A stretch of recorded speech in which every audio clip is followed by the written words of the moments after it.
सवाल सिर्फ इतना सा था कि लखपति दीदी जो इनका पिछले साल की बजट घोषणा थी, उसमें लखपति दीदी 10 से 15 लाख लखपति दीदी की इन्होंने बात कही और 5 लाख लखपति दीदी इनको एक साल में बनानी थी।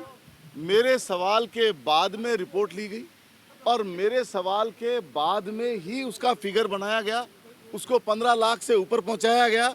और जब मैंने ये कहा कि अधिकारी भ्रमित कर रहे हैं आपको, इनकी बातों पे नहीं आओ, तो मेरे सवाल को कंप्लीट नहीं किया गया। मैं आपके सामने सवाल दिखाता हूँ, इसके 2 खंड है सवाल के।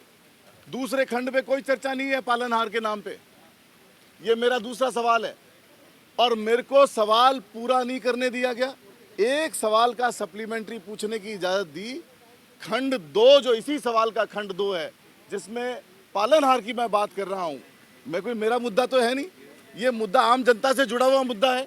पालनहार का कितने लोगों को बेनिफिट मिल रहा है, क्या पात्र व्यक्ति को बेनिफिट मिल रहा है या नहीं मिल रहा है, और लखपति दीदी की फंडिंग कौन सी संस्थाओं से इन्होंने जोड़ा है, कैसे लखपति दीदी बना रहे हैं।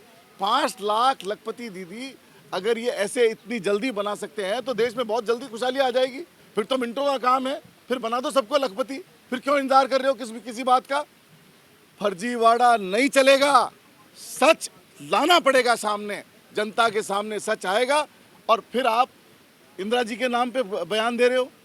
वो आदमी जो खुद मान रहा है अपने भाषण में कि हमारी सरकार तो खुद ही पर्चियों से चल रही है, वो कह रहा है इंदिरा जी का नाम लेकर के अमर्यादित बात बोल रहा है।